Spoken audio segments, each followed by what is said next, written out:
তুমি আমাকে আগামী কয়েকটা দিন এবং এই ভিডিওর নেক্সট 7 থেকে 8 মিনিট সময় আমাকে দাও। আমি চেষ্টা করব ঢাবি ভর্তি পরীক্ষায় ফিজিক্স, কেমিস্ট্রি এবং হায়ার ম্যাথ থেকে বিগত বছরে অন্যান্য ইউনিভার্সিটি সহ যে প্রশ্নগুলো যে টাইপ থেকে এসেছে সেই টাইপগুলো অ্যানালাইসিস করে তোমাকে দেখানো এবং তার পিছনে কনসেপ্টগুলো দেখানো। এতে করে তুমি খুব সহজেই বুঝতে পারবে এবং এখান থেকে 1 মার্ক করে প্রত্যেক টপিক থেকে তুমি অ্যাচিভ করতে পারবে। তো চলো কথা না বাড়িয়ে আমরা যেই টপিক দিয়ে শুরু করবো সেটা হচ্ছে শঙ্করায়ন। তোমরা পেজে ইতিমধ্যে পোস্টারটা দেখে ফেলেছো যে আমরা ফিজিক্স, কেমিস্ট্রি, ম্যাথের টপ 20 টপিক নিয়ে আলোচনা করবো। সেক্ষেত্রে তোমাদের রেসপন্স যদি আমরা পাই সেক্ষেত্রে আমরা এটাকে আরো কন্টিনিউ করার চিন্তা রয়েছে। তো সেক্ষেত্রে আজকে ভাইয়া কি করবো, আজকে হচ্ছে শঙ্করায়ন। তুমি আগে পড়ে থাকো, না পড়ে থাকো, বা আগে অনেক কিছু জানো, তাও কোনো সমস্যা নেই। আমি তোমাকে শঙ্করায়ন একদম কনসেপ্ট থেকে এবং শর্টকাট দিয়ে তোমাকে দেখাবো যে কিভাবে খুব কম সময়ের ভিতরে তুমি 4টা অপশনের ভিতরে বের করতে পারবা যে কোন যৌগটার সংকরণ কেমন হবে এবং কোনটার অ্যাঙ্গেল কেমন হবে।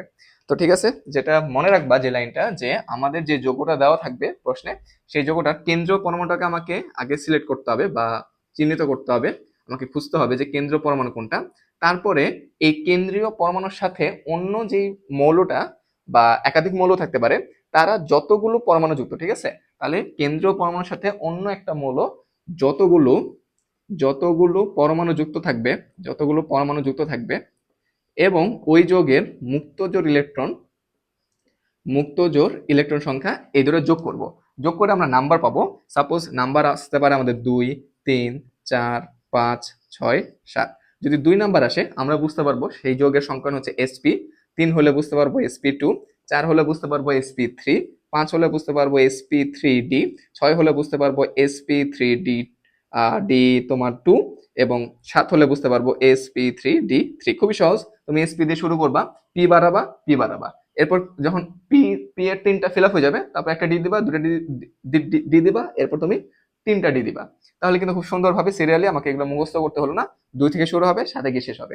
এসপি হলে আমরা সবাই জানি যে আমাদের 2টা পয়েন্ট থাকে, সো 2টা পয়েন্ট দিয়ে আমরা কি করতে পারবো, সরলরেখা করতে পারবো। আমি এভাবে মনে রাখতাম, ঠিক আছে। দুইটা পয়েন্ট দিয়ে আমার কি হবে, সরলরেখা হবে। তাহলে যে যোগের এসপি সংকরণ হবে সে একটা সরল রৈখিক একটা আকৃতি ক্রিয়েট করবে। আর sp2 এর ক্ষেত্রে আর আমরা 3 জানি কি, 3 আমি যেভাবে মনে রাখতাম সেটাই তোমাকে বলতেছি। সেটা হচ্ছে 3টা পরমাণু দিয়ে আমরা কি করতে পারতাম, বা 3টা বিন্দু দিয়ে কি করতে পারতাম, একটা ত্রিভুজ করতে পারতাম। তাহলে sp2 যাদের সংকরণ তারা হবে সমতলীয় ত্রিভুজাকার। 4 দিয়ে আমি মনে রাখতাম হচ্ছে চতুস্তলকীয়। 5 দিয়ে মনে রাখতাম ত্রিভুজাকার দ্বিপিরামিড। এই 3টা এই 2টা মিলে হচ্ছে 5টা। 6 এর জন্য স্পেশালি মুখস্থ রাখতাম, সেটা হচ্ছে অষ্টতলকীয়, এটা একটু মুখস্থ রাখবা। আর 7 জন্য হচ্ছে আমার পঞ্চভুজীয় দ্বিপিরামিড। 5টা, 2 7টা, এই 7টা। দেখো এখানে কোনো কিছু কি তোমার মুখস্থ করতে হচ্ছে না। তুমি শুধু মনে রাখবা কেন্দ্রীয় পরমাণুর সাথে যতগুলো পরমাণু যুক্ত প্লাস মুক্ত জোড় ইলেকট্রন সংখ্যা, এই নাম্বারটা মিলাবো। 2 3 4 5 6 7 sp, তারপর p একটা, 2টা 3টা, এরপর d একটা, 2টা 3টা। আমার 2টা পয়েন্ট একটা সরলাকার, 3টা পয়েন্ট একটা ত্রিভুজ, 4টা পয়েন্ট একটা চতুর্ভুজ, 5টা পয়েন্ট ত্রিভুজাকার দ্বিপিরামিড, 6টা মুখস্থ রাখবো অষ্টতলকীয়, 7 হচ্ছে পঞ্চভুজের দ্বিপিরামিড। কিচ্ছু তোমাকে মুখস্থ করতে হবে না। এখন আসে অ্যাঙ্গেল। একটা সরলরেখায় কত ডিগ্রি হয় আমরা জানি, 180 ডিগ্রি। শেষ, মুখস্থ করতে হবে না, শেষ।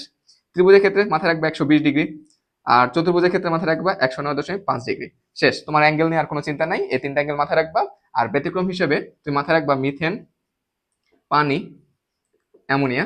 এটা আমরা একটু পরে আসবো। আর সেক্ষেত্রে হাইড্রোজেন সালফাইড এবং ফসফিন, এই দুটার অ্যাঙ্গেল মনে রাখবা। হাইড্রোজেন সালফাইডে 92 ডিগ্রি, ফসফিনে 94 ডিগ্রি। এই তাহলে তোমার এই sp2 sp3 অ্যাঙ্গেলটা মনে রাখবা, এই 3টা যৌগের অ্যাঙ্গেল মনে রাখবা, আর এই 2টা অ্যাঙ্গেল মনে রাখবা। আর এদিক সেদিক কয়েকটা যৌগ আছে, সেটা তুমি তোমার যে কোনো অ্যাডমিশন গাইডেই পেয়ে যাবা। এই কয়েকটা যদি অ্যাঙ্গেল বুঝতে পারো এবং এগুলো যদি বের করতে পারো, তাহলে সংকলন থেকে তোমাকে কেউ আটকাতে পারবে না। তাহলে চলো আমরা নেক্সটে আমরা কিছু কোশ্চেন সলভ করবো এবং এর মাধ্যমে বোঝার চেষ্টা করবো যে ভাইয়ার এই কনসেপ্ট দিয়ে আমরা কয়টা কোশ্চেন সলভ করতে পারতেছি। তো চলো এখন হচ্ছে আমরা বিগত বছরে যে গুরুত্বপূর্ণ যৌগগুলোর সংকরণ নিয়ে কোশ্চেন আসছিল, সেগুলো আমরা একটা একটা করে সলভ করি আমার টেকনিক অনুসারে। তো বেরিলিয়াম ডাইক্লোরাইড, তো তোমাকে বুঝতে হবে যে এখানে কেন্দ্রীয় পরমাণু কোনটা। যে কোনো যৌগ আমাকে ফার্স্টে আইডেন্টিফাই করতে হবে যে কেন্দ্রীয় পরমাণু কোনটা। দেখো বোঝা যাচ্ছে যে একটা বেরিলিয়ামের সাথে 2টা ক্লোরিন অ্যাড আছে, তাহলে আমার কেন্দ্রীয় পরমাণু কোনটা, বেরিলিয়াম। তাহলে আমি কি বলছি, কেন্দ্রীয় পরমাণুর সাথে অন্য যে মৌলটা কয়টা পরমাণু যুক্ত আছে, তাহলে একটা বেরিলিয়ামের সাথে কয়টা ক্লোরিন যুক্ত আছে, 2টা। তাহলে 2 দাও, সূত্রের প্লাস। এরপর আমাদের কি বের করতে হবে, মুক্ত জোড় ইলেকট্রন সংখ্যা। মনে রাখবা তোমাকে কিন্তু কোন একটা যৌগের স্পেসিফিক ভাবে মুক্ত জল ইলেকট্রন সংখ্যাও বের করতে বলতে পারে। সো তুমি যদি প্রসেসটা শিখে যাও তুমি এখানেও কাজে লাগাতে পারতেছো। তোমাকে যদি আলাদাভাবে বলে যে বলতো প্রশ্ন যদি বলে যে মিথেনের মুক্ত জল ইলেকট্রন সংখ্যা কতটি, তুমি সেটাও অ্যান্সার করতে পারবা। সো দেখো এখন মুক্ত জল ইলেকট্রন কিভাবে বের করতে হয়। বেরিলিয়ামের ইলেকট্রন সংখ্যা কয়টা? 4টা। সর্বশেষ কক্ষপথে কয়টা ইলেকট্রন? 2টা। এটা তো আমরা সবাই জানি, তাই না? তাহলে মাথায় রাখবা, তাহলে বেরিলিয়াম যদি 2টা ইলেকট্রন দেয়, তাহলে একটা ক্লোরিন আমরা জানি যে মাইনাস থাকে, তার মানে একটা ক্লোরিন একটা ইলেকট্রন নিতে পারে। তাহলে 2টা ক্লোরিন কয়টা ইলেকট্রন নিয়ে চলে যাবে? 2টা নিয়ে চলে যাবে। তো বেরিলিয়ামের 2টা থেকে যদি ক্লোরিন 2টা ইলেকট্রন নিয়ে চলে যায়, তাহলে আলটিমেটলি আমার কিছুই থাকতেছে না, অর্থাৎ মুক্ত অবস্থায় কোনো ইলেকট্রন থাকতেছে না, সবগুলোই আমার বন্ধনে অংশগ্রহণ করে ফেলছে। তাহলে আমার যেহেতু মুক্ত জল ইলেকট্রন সংখ্যা 0, তাহলে আমার নাম্বার হচ্ছে 2। আর আমরা আগের স্লাইডে দেখছি যে হচ্ছে 2 দিয়ে আমরা বুঝি সংকরণ হচ্ছে আমার sp, এবং এটা সরলরৈখিক এবং এটার অ্যাঙ্গেল হচ্ছে 180 ডিগ্রি। সো সিম্পল, এর থেকে সিম্পল মনে হয় না যে বের করার টেকনিক তুমি আর কোথাও পাবা। এরপর আসো PCl5 এর ক্ষেত্রে যদি আমরা দেখি, PCl5 এর ক্ষেত্রে তুমি চিন্তা করো কেন্দ্রীয় পরমাণু বুঝে যাচ্ছে যে একটা ফসফরাসের সাথে 5টা ক্লোরিন আছে। তাহলে ফসফরাসের সাথে একটা ফসফরাসের সাথে 5টা ক্লোরিন থাকলে তোমার ক্লোরিন আছে 5টা মৌল। আর মুক্ত জোড় যদি বের করতে চাও, তাহলে ফসফরাসের সর্বশেষ কক্ষপথে কয়টা? আমরা জানি যে ফসফরাস ইলেকট্রন সংখ্যা 15। তাহলে প্রথম কক্ষপথে থাকবে 2টা, তারপরে 8টা, তারপর হচ্ছে 5টা। তাহলে 5টা থাকলো, আর 5টা থেকে ক্লোরিন 5টা নিয়ে চলে গেল, তাহলে 0। তাহলে মুক্ত জোড় 0 হলে এখানে 5 5 হলে আমরা জানি হচ্ছে sp3d 3 4 5, এই তো sp3d শেষ। আর 5 এর জন্য আমরা কি জানি আকৃতি কি হবে? ত্রিভুজাকার দ্বি পিরামিড। তারপর মিথেন, অ্যামোনিয়া, পানি, তিনটা খুবই খুবই গুরুত্বপূর্ণ, কারণ তোমরা এইচএসসি পড়ে আসছো। সো এইচএসসি তে কিন্তু এখান থেকে কোশ্চেন আসেই আসে, ঠিক আছে? এমসিকিউ সিকিউ আসতো, এবং মজার কথা হচ্ছে যে কোনো একটা তুমি ভর্তি পরীক্ষায় এখান থেকে একটা কোশ্চেন পাবাই। সো মিথেন, অ্যামোনিয়া, পানি সবকিছু A to Z ভালো করে পড়ে যাবা। ইভেন ঢাবি রিটেন পরীক্ষার জন্য এই টপিকটা খুবই খুবই গুরুত্বপূর্ণ। যদি আমি একটু দেখাই দিই, মিথেনের জন্য তুমি তো বের করতেই পারবা, একটা কার্বনের সাথে 4টা হাইড্রোজেন আছে, আর হচ্ছে তোমার কার্বনের সর্বশেষ কক্ষপথে কয়টা ইলেকট্রন? 2টা ইলেকট্রন। সো আমরা যদি দেখি কার্বনের ক্ষেত্রে 6টা, টোটাল 6টা ইলেকট্রন, তাহলে হচ্ছে আমার 2টা এবং 4টা, সরি 4টা, সর্বশেষ কক্ষপথে 4টা ইলেকট্রন। তাহলে 4টা যদি থাকে কার্বনের, হাইড্রোজেন কয়টা নিয়ে চলে যাবে? 4টা নিয়ে চলে যাবে, আমার কিছু থাকবে না, তার মানে 0, তার মানে 4। 4টা থাকলে আমরা জানি sp3, এটা কার জন্য? মিথেনের জন্য। এরপর আসে অ্যামোনিয়া। অ্যামোনিয়ার ক্ষেত্রে আমার হচ্ছে কেন্দ্রীয় পরমাণুকে নাইট্রোজেন, ঠিক আছে? তাহলে নাইট্রোজেনের আমার টোটাল ইলেকট্রন কয়টা? 7টা। তাহলে 2টা যদি প্রথম কক্ষপথে চলে যায়, সর্বশেষ কক্ষপথে কয়টা ইলেকট্রন আছে? 5টা। সর্বশেষ কক্ষপথে আছে 5টা ইলেকট্রন। হাইড্রোজেন কি করবে? হাইড্রোজেন 3টা নিয়ে চলে যাবে, তাহলে বাকি কত থাকবে? 2টা থাকবে। আর আমার সূত্রের ক্ষেত্রে একটা নাইট্রোজেনের সাথে 3টা হাইড্রোজেন আছে প্লাস, এখন বলো আমি কি 2 বসাবো? অবশ্যই না। আমি কি বলছি? আমি বলছি মুক্ত জোড় ইলেকট্রন। এখানে 2টা ইলেকট্রন মুক্ত অবস্থায় আছে, আমি বলছি মুক্ত জোড়। তাহলে আমি কয় জোড়া আছে এখানে? 1 জোড়া আছে, তাহলে আমি এখানে 1 জোড়া বসাবো। খুবই গুরুত্বপূর্ণ জিনিস, তোমরা যদি বুঝতে সমস্যা হয় তুমি রিভাইন্ড করে দেখতে পারো, তাহলে তোমার জন্য ইজি হয়ে যাবে। 3 আর 1 কত? 4, তার মানে এখানেও sp3। এরপর আসে পানির ক্ষেত্রে। পানির ক্ষেত্রে এখানে আমার কেন্দ্রীয় পরমাণুকে অক্সিজেন। অক্সিজেনের সর্বশেষ কক্ষপথে কয়টা ইলেকট্রন আছে? আমরা জানি যে অক্সিজেনের টোটাল 8টা, তাহলে 2টা বাদ গেলে থাকবে হচ্ছে 6টা। তাহলে 6টা থেকে তুমি 2টা হাইড্রোজেনের বাদ দাও, তাহলে থাকবে 4টা। 4টার জন্য কয় জোড়া হবে? 4টার জন্য 2 জোড়া হবে। তাহলে আমার 2টা প্লাস 2টা ইকুয়ালস টু 4টা, 4টা মানে sp3। প্রশ্নটা হচ্ছে এরা তিনজনেই sp3 সংকরণ দেখায়, কিন্তু তারপরে এদের তিনজনের অ্যাঙ্গেল ভিন্ন ভিন্ন কেন? ভিন্ন ভিন্ন এই কারণে, কারণ খেয়াল করে দেখো অ্যামোনিয়াতে মুক্ত জোড় কয়টা? 1 জোড়া। পানিতে কত জোড়া? 2 জোড়া মুক্ত জোড়।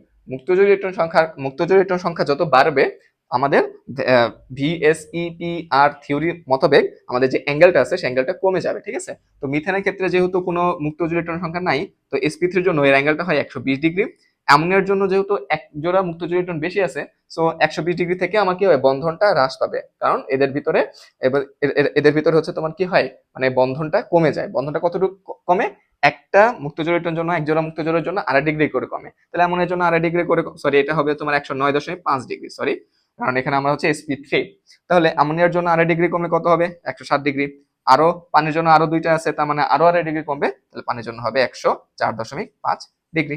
এই তো শেষ। অ্যাঙ্গেল গুলো মনে রাখবা, আর হচ্ছে তোমার কেন হয় এটার জন্য তুমি রিটার্নের জন্য মনে রাখতে পারো। আর এগুলো কি করবা? নাইট্রেটের ক্ষেত্রে হচ্ছে মানে যাদের অ্যানায়ন আছে তাদের ক্ষেত্রে এই সবার লাস্টে যে হিসাবটা থাকে সেখানে মানে নেগেটিভ থাকলে পজিটিভ করবা, পজিটিভ থাকলে নেগেটিভ করবা। যদি আমি একটা দেখাই দিই, বাকিগুলো তোমরা হোমওয়ার্ক করে ফেলতে পারবা। নাইট্রোজেনের ক্ষেত্রে কত? সর্বশেষ কক্ষপথে থাকে 5টা ইলেকট্রন। 5টা ইলেকট্রন। আর একটা অক্সিজেন সবসময় কয়টা করে নিবে? একটা অক্সিজেন কিন্তু সবসময় দুইটা করে নেয়, তাহলে 3টা অক্সিজেন কয়টা নিবে? 6টা নিয়ে চলে যাবে, 6টা নিয়ে চলে যাবে। আর নেগেটিভ থাকলে আমি কি বলছি? +1 করতে। তাহলে 5 আর 1 এ 6, 6 থেকে 6 0, তার মানে এখানে হবে আমার হচ্ছে তোমার 3। তাহলে এখানে হবে আমার sp2 সংকরায়ন, ঠিক আছে? কারণ এখানে কোনো মুক্তজোড় ইলেকট্রন নাই। অ্যামোনিয়া প্লাসে আসো, অ্যামোনিয়া প্লাসে নাইট্রোজেনের 5টা, প্লাসের জন্য -1, হাইড্রোজেনের জন্য হচ্ছে তোমার 4টা নিয়ে চলে যাবে। তাহলে আমার কত? 5 থেকে 1টা গেলে 4টা, 4টা থেকে 4টা 0, তাহলে এখানে হবে 4, মানে হচ্ছে আমাদের sp3। জেনন অক্সিজেন টেট্রাফ্লুরাইডে আসো, এটা ক্ষেত্রে দেখো এখন কিন্তু আমার 3টা মৌল, তাহলে আমি কিভাবে বুঝবো যে আমার কোনটা হচ্ছে যে কেন্দ্রীয় মৌল? এক্ষেত্রে তোমাকে যেটা মাথায় রাখতে হবে যে দেখো জেনন হচ্ছে কি, আমরা জানি নিষ্ক্রিয় মৌল। নিষ্ক্রিয় মৌলের ক্ষেত্রে সর্বশেষ কক্ষপথে কয়টা ইলেকট্রন করে থাকে? 8টা করে থাকে জেননের ক্ষেত্রে। হিলিয়াম বাদ দিয়ে বাকিগুলোর ক্ষেত্রে 8টা ইলেকট্রন থাকে। তাহলে যেহেতু এর ইলেকট্রন সংখ্যা বেশি, তার মানে এর হাত বেশি। হাত বেশি মানে ও হচ্ছে কেন্দ্রীয় মৌল, ঠিক আছে? তাহলে ও যদি কেন্দ্রীয় মৌল হয়, তাহলে ওর সর্বশেষ কক্ষপথে ইলেকট্রন আছে 8টা। এখন অক্সিজেন কয়টা নিয়ে চলে যাচ্ছে? 2টা। ফ্লোরিন কয়টা নিয়ে চলে যাচ্ছে? 4টা। তাহলে কয়টা বাকি থাকলো? 8টা থেকে 2টা 6, 6 থেকে 4 গেলে 2, 2 এর জন্য কয় জোড়া আসবে? 1 জোড়া। আর আমার কতগুলো পরমাণু যুক্ত? একটা জোড়ার সাথে 4টা ফ্লোরিন, 1টা অক্সিজেন, মানে 5টা মৌল যুক্ত। আর 2টার জন্য 1 জোড়া, অর্থাৎ এর সংখ্যা নাম্বার 6, 6 এর জন্য আমার সংখ্যান যেটা আসবে সেটাই। আয়োডিন টেট্রাফ্লুরাইড, এটা তোমাদের জন্য হোমওয়ার্ক থাকলো, এবং এরকম রিলেটেড তোমার যতগুলো কোশ্চেন আছে সবগুলো তোমরা বাসায় ট্রাই করে দেখবা যে আমার কনসেপ্ট অনুযায়ী তুমি সলভ করতে পারতেছো কিনা। আর ছোট্ট একটা ইনফরমেশন, সেটা হচ্ছে জৈব যৌগ যদি থাকে, অর্গানিক কোনো যদি কম্পাউন্ড থাকে, সেক্ষেত্রে তুমি দেখবা যে পাই বন্ধন কয়টা আছে সেটার উপর ভিত্তি করে আমাদের হচ্ছে যে এটা সংখ্যার নাম্বারটা আমাদের ডিটারমাইন করি। পাই বন্ড যদি আমাদের না থাকে, এটা 0 হবে। পাই বন্ড যদি না থাকে সেক্ষেত্রে sp3 সংকরায়ন। পাই বন্ড যদি একটা থাকে সেক্ষেত্রে sp2। পাই বন্ড যদি দূরে থাকে সেক্ষেত্রে sp সংকরায়ন। অর্থাৎ আমরা জানি যে কার্বন কার্বন একক বন্ধন, অর্থাৎ অ্যালকেন গোষ্ঠী যারা আছে তাদের ক্ষেত্রে কিন্তু আমাদের পাই বন্ধন থাকে না, একটাই সিগমা বন্ধন। তো সেটা ক্ষেত্রে sp3, তারপর দ্বি বন্ধনের জন্য হচ্ছে তোমার sp2, ত্রি বন্ধনের জন্য হচ্ছে আমাদের sp। তো এইভাবে আমরা জৈব যৌগটা ডিটারমাইন করতে পারি।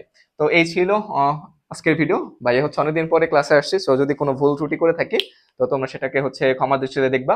আর এরকম ভাবে বিগত দিনগুলোতে আমরা আরো টপিক নিয়ে আসবো, ফিজিক্স এবং হায়ার ম্যাথ এবং কেমিস্ট্রি সহ সবগুলোর যে টপ টপিক গুলো এবং সেগুলোর কনসেপ্ট, শর্টকাট এবং প্রিভিয়াস ইয়ারের কোশ্চেন নিয়ে আমরা আসবো। সো তোমরা আশা করি পাশে থাকবা এবং চ্যানেলটা সাবস্ক্রাইব করে আমাদেরকে সহযোগিতা করবা। ধন্যবাদ সবাইকে।